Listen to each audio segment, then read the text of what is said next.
Protesta e thirrur nga opozita në Tiranë nisi në mënyrë të qetë, por shumë shpejt situata u përshkazua nga përplasjet mes qytetarëve dhe forcave të policisë. Tensionet u shënuan menjëherë pas përfundimit të fjalës së drejtuesit të opozitës, kur në drejtim të forcave të rendit u hollën mjete piroteknike dhe sende të tjera, ndërsa policia reagoi me ujë, gaz lotësielës dhe spraj për shpërndarjen e turmës. Përplasjet u intensifikuan pranë bulevardit dhe zonës përreth kryeministrisë, ku policia ndërhyrje për të mos lejuar zhvendosjen e protestës drejt parlamentit. Gjatë këtyre momenteve situata u bë edhe më rëndë, duke prekur jo vetëm qytetarët, por edhe përfaqësues të opozitës të pranishëm në këtë të bim. Si pasojë e përdorimit të sprajt lotësielës, ish kandidati për deputet i Partisë Demokratike Aulon Kalaja mbeti pa ndjenja dhe u kërkua ndërhyrja mjekësore. Më pas, tensionet u zhvendosën në zonën e rrugës Elbasanit, ku forcat e rendit vijuan me masat për të shpërndar turmën dhe për të ruajtur perimetrin e institucioneve shtetërore. Në këtë fazë u raportuan sërish përplasje të forta, me ndërhyrjet vazhdueshme të policisë dhe tentativa të protestuesve për të avancuar drejt zonave të ndaluara. Nga ana opozitës janë ngritur akuza ndaj qeverisë dhe drejtuesve të policisë për mënyrën e menaxhimit të situatës, duke pretenduar përdorim të tepruar të forcës ndaj protestuesve dhe përfaqësuesve politik.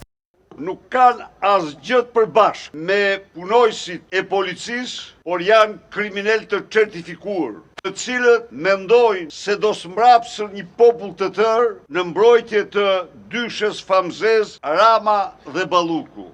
Akuzat ndaj policisë, Berisha i vijoi edhe nga qësutë dhe spitali Tramus, ku pa nga afër protestuesit dhe deputetët e lënduar.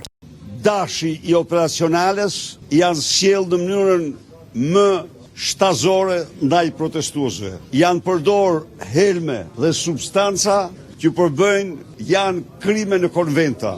Për verbimin e protestuesve janë përdor helmet që përdoren kundër arive. Kanë përdor sasi të mëdha ndaj Luciano Boçit, ndaj Klevis Balliut, Ivi Kasos, kanë përdorë ndaj Flamur Nox, kanë përdorë Bledi Himçit dhe një seri protestuesish demokrat, të cilët janë të shtuar këtu, veprimtarit të shqur të shoqërisë civile dhe antarit të Këshillit Kombëtar, Aulon Kalaja, kanë përdorë përveç verbuesit të arive, kanë goditur me shkop mbrapa në pjesën oksipitale, një pjesë jashtëzakonisht delikate për jetën e njeriu. Në fund të protestës, përfaqësues të opozitës kanë deklaruar se aksioni i tyre politik do të vijojë, duke paralajmëruar protesta të tjera në vijim.